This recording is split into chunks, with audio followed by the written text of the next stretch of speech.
Casey, a high school student, receives calls from a stranger with an attractive voice. At first, she hangs up on him several times, but he persists until they end up talking and flirting. She assures him she doesn't have a boyfriend, and then they talk about horror movies. Casey mentions that her favorite is Halloween, the one about the man with the white mask who stalks babysitters.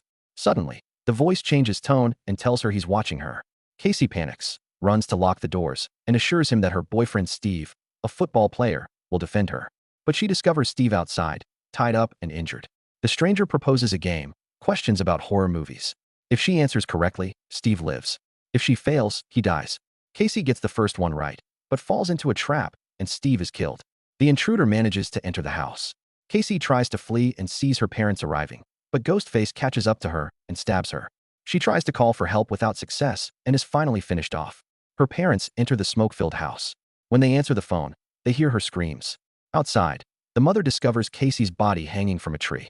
That same night, Sydney, Casey's classmate, receives an unexpected visit from her boyfriend Billy, who enters through her bedroom window. Her dad interrupts after hearing noises, but by the time he opens the door, Billy has already hidden. Before leaving, he tells Sydney that he's going on a trip and won't be home over the weekend. Later, Billy tells Sydney that he was watching The Exorcist and thought of them.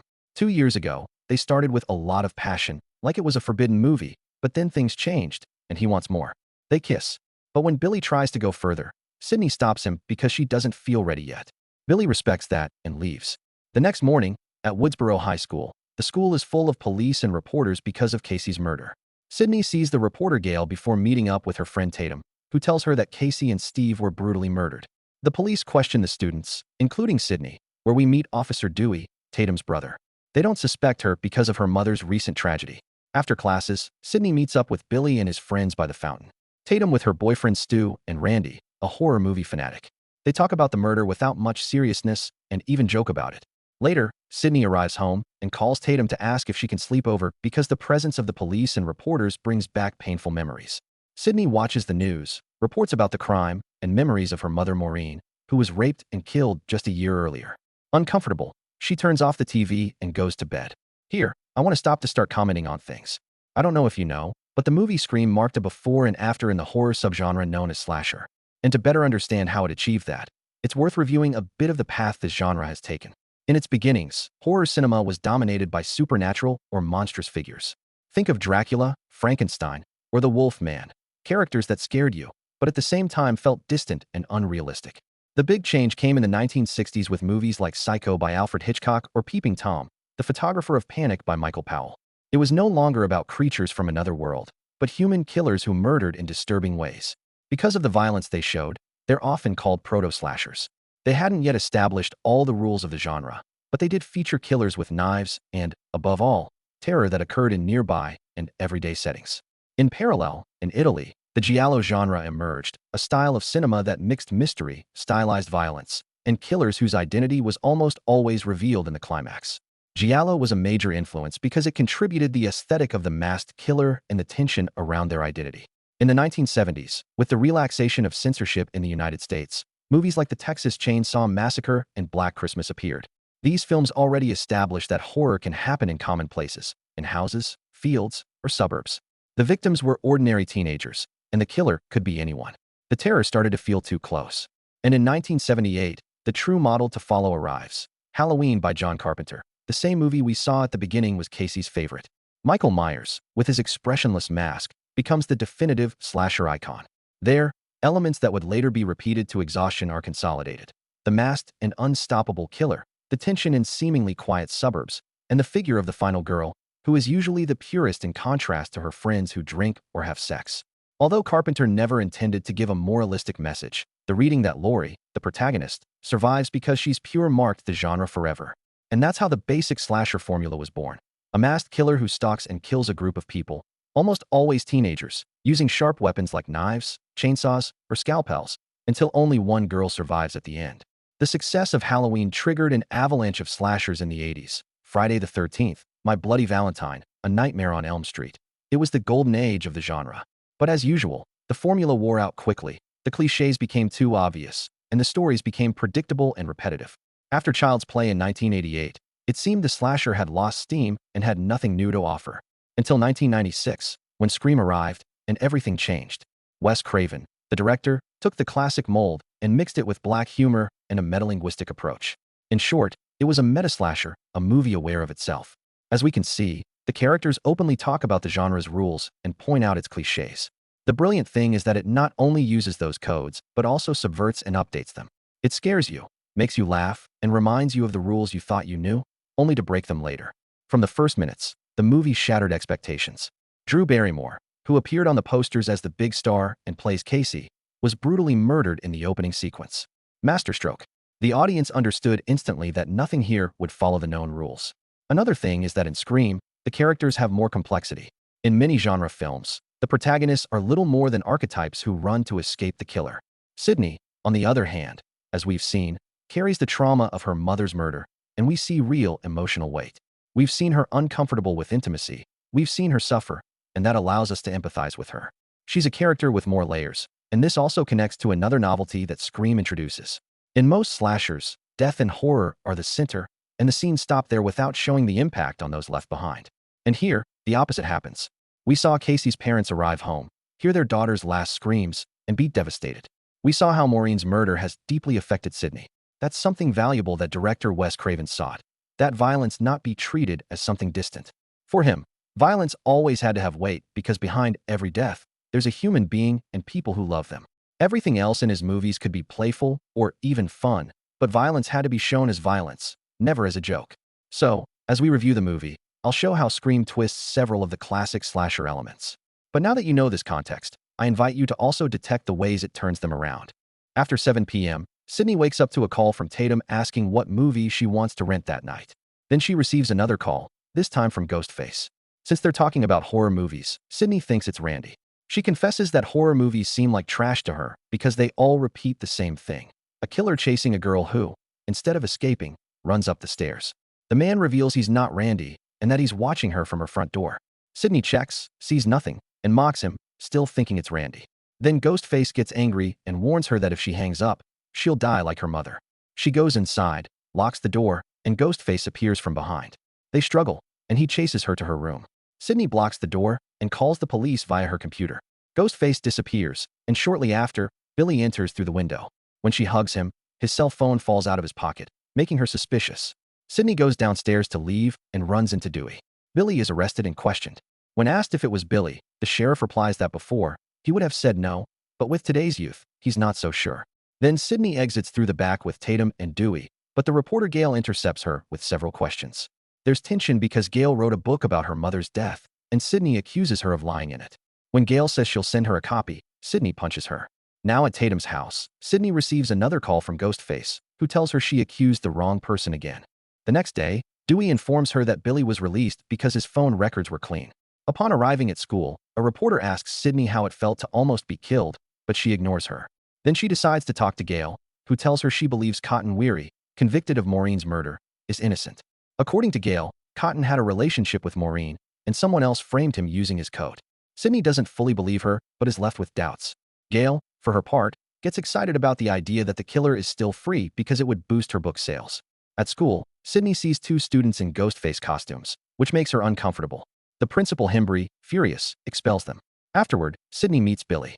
She apologizes, but he reproaches her for accusing him. He also tells her she's changed since her mother's death and that she should get over it, like he got over his mother leaving his father. Sydney gets upset with the comparison and goes to the bathroom, where she hears some cheerleaders mocking her, insinuating she made it all up and even that she could have killed Casey and Steve. When the girls leave, Sydney hears her name whispered and sees Ghostface coming out of a stall to attack her. She manages to escape by running down the hallway. Another twist that Scream brings is that, unlike classic slashers where killers seemed invisible and victims had no way to defend themselves, Ghostface isn't like that. He's clumsy, gets hit, and trips, giving it a different, more realistic feel. After what happened, the school suspends classes indefinitely, and the town imposes a curfew. Stu, excited, organizes a party and invites Tatum, Sydney, and other friends. Principal Himbry plays with a Ghostface mask in his office. He hears a noise and goes out to investigate, but finds nothing. Upon returning, Ghostface appears and stabs him until he's dead. Meanwhile, Tatum and Sydney talk about Cotton and Maureen. Tatum thinks maybe they did have an affair and remembers the rumors that Maureen saw other men. Sydney finds it hard to believe, but admits that if she was wrong about Cotton, then the killer is still free. That day, Stu visits the video store and talks with Randy about who the killer might be. Randy thinks it's Billy and says the police don't notice because they don't watch enough horror movies. There's always a simple motive, and everyone is a suspect. Stu suggests Sydney's dad might be involved, but Randy thinks he's probably already dead and will appear at the end. At that moment, Billy arrives and asks if Randy isn't the killer. Randy admits that if this were a horror movie, he'd be the main suspect. About the motive, he replies that in the new millennium, motives don't matter as much anymore. As night falls, everyone prepares for the party. Dewey arrives to watch and meets Gail and Kenny. Gail offers to accompany him and flirts a bit. Dewey accepts. Upon entering the house, Gail hides a camera in the living room on top of the VCR. Tatum goes down to the garage for beers and encounters Ghostface. At first, she thinks it's Randy joking, but after a cut on her arm, she discovers the truth. She runs and tries to flee, but gets stuck in the cat door, and Ghostface activates the garage door control, killing her. The party winds down, and Billy shows up to talk to Sydney. He apologizes, and she admits he's right. She can't keep mourning her mother or deceiving herself about who she was. She confesses she fears ending up like her, and finally they have sex. Downstairs, the few remaining watch Halloween. Randy takes the opportunity to explain the rules for surviving a horror movie. Never have sex, don't drink or do drugs, and never say, "I'll be right back." Then he gets a call. Principal Hembry was found dead and hanging on the football field. The students run out, excited to see the scene. Meanwhile, Gail tells Kenny they'll be right back and accompanies Dewey down the road, flirting with him. Suddenly, they're almost run over by the kids leaving. They fall together and then discover Sydney's dad's car hidden in the woods, reinforcing the suspicion about him. They run back to the house. After being with Billy, Sydney still questions him and considers him suspicious. Suddenly, Ghostface appears and stabs him. Sydney flees, and an intense chase through the house begins. She manages to escape through a window, falls onto a boat, and discovers Tatum's body. Desperate, she runs for help. Randy, drunk, is still watching Halloween when Ghostface approaches from behind.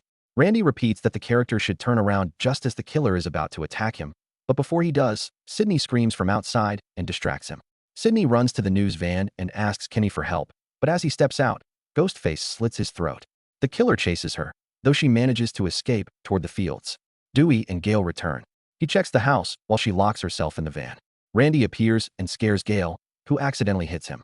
She drives off, but Kenny's body falls onto the windshield. Further ahead, Sydney crosses the road, and Gail crashes while swerving to avoid her.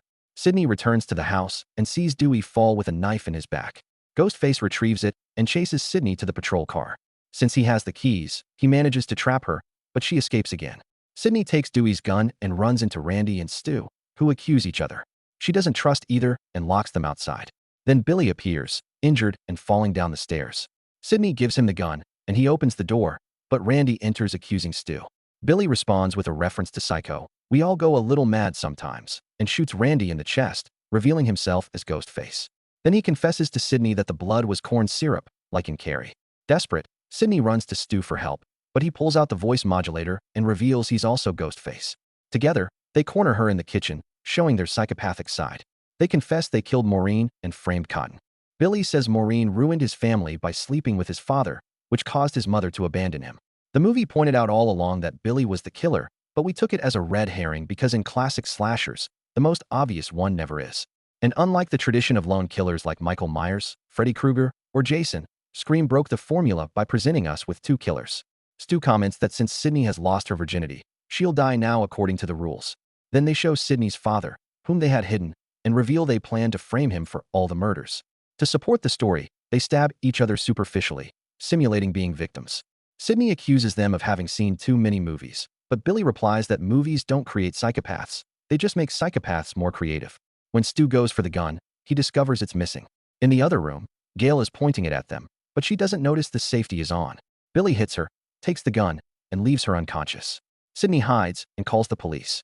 Then she uses the voice modulator to call Billy and Stu, which enrages Billy. Stu on the line cries out of fear that the police will arrive and his parents will find out. When Sydney asks him his motive, he replies it was peer pressure. Here, I want to stop quickly to comment on something. With the Ghostface mask on, Billy and Stu feel invincible and behave in a cruel, arrogant, and defiant way, but without it, they go back to being ordinary, insecure kids. The mask gives them power because it gives them anonymity, and it's impossible not to think about the relevance this has today. Digital anonymity works like a modern mask. When people know they won't be identified, they feel free to show sides they usually repress. Someone behind an anonymous profile insults, harasses, spreads hate, says things they'd never dare say face to face. Many behaviors are sustained by the gaze of others, meaning we act in a certain way because we know someone is watching and evaluating us. But when that gaze disappears, when we feel no one knows who we are, morality and empathy can vanish. And just like Stu, many anonymous accounts on the internet don't need a deep motive. What they seek is the thrill of feeling powerful, capturing others' attention, and enjoying the spectacle they create. The inevitable question is, how much of what we do under a mask of anonymity reflects who we really are?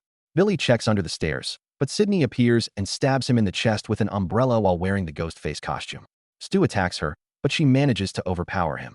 He tells her he's always liked her, and Sydney throws a television at his head, killing him.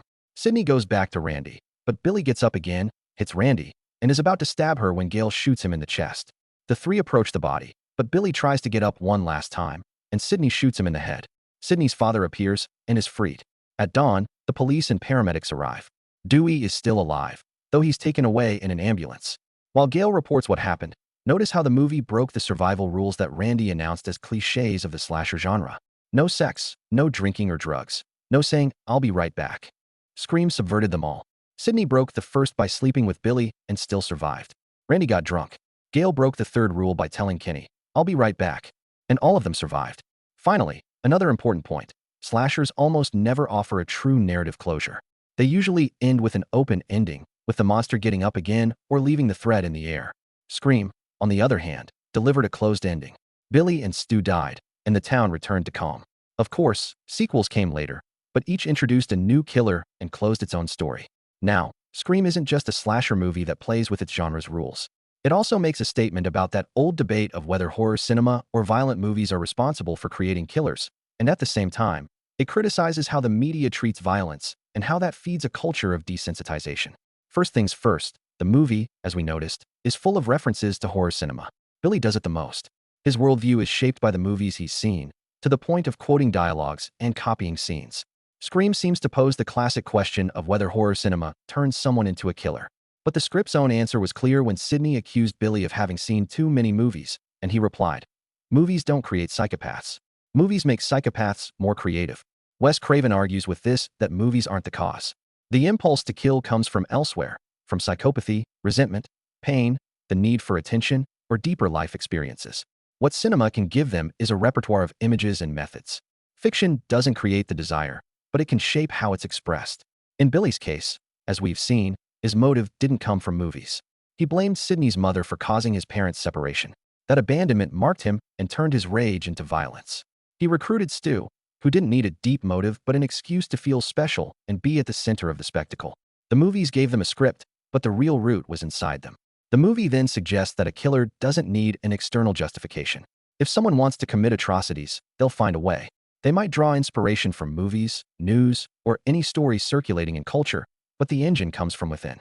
Now, secondly, beyond the discussion about cinema, Scream's critique seems aimed more at how violence turns into spectacle, how the media uses it to sell, how the public consumes it as entertainment, and how young people can end up viewing it with indifference.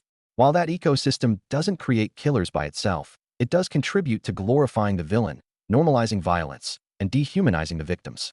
From the start, we saw journalists approaching Sydney with insensitive questions, more concerned with getting a flashy story than showing empathy. Gail was a good example. For much of the story, she didn't care about the people behind the tragedies, but about writing a book or building a story that would bring her fame and money. Truth takes a back seat to the attractive narrative. And this isn't very different from what often happens in our world. When a tragedy occurs, the media often focuses more on the villain than the victims. The coverage revolves around the killer, their life, their motives, and often this ends up turning them into a figure with a certain magnetism. And that media exposure, intentional or not, can function as a form of glorifying violence. And that's the context that allows characters like Billy and especially Stu. Billy has a clearer motive, a twisted revenge for his mother's abandonment. But Stu, on the other hand, kills for the attention, the thrill, and the protagonism he gets. His enjoyment is in the spectacle generated around the act. And in real life, there are serial killer profiles like that. People who seek notoriety, who leave messages, who risk getting caught, or even turn themselves in because what they want is to be seen and remembered. Their engine is recognition, a hunger for attention fueled by the way the media turns criminals into public figures. The movie also shows how violence, when it becomes spectacle, loses its ability to shock. After Casey's brutal death, Sydney's classmates made jokes about what happened. But perhaps the strongest case was when the news of Principal Hembree's murder spread, And instead of feeling fear or pain, the students ran excitedly to the football field to see the hanging body. Violence stopped being tragedy and became attraction. What the movie seems to suggest is that when villains are admired, when victims are dehumanized, and when crimes start to arouse more curiosity than indignation, violence normalizes. What should be a horrifying fact starts to be seen as a kind of achievement, as a feat worthy of attention. And if the focus is on the killer and the spectacularity of their crimes, what gets reinforced in the collective imagination isn't the horror they caused, but the figure of the villain. So, in summary, the movie's subtext confronts us with the way we consume violence and the place we give it in our culture. It's telling us that movies don't create killers, but they can give them a script, that the media, instead of humanizing the victims, often turn the villains into protagonists, and that when violence becomes spectacle, it stops outraging us and starts fascinating us.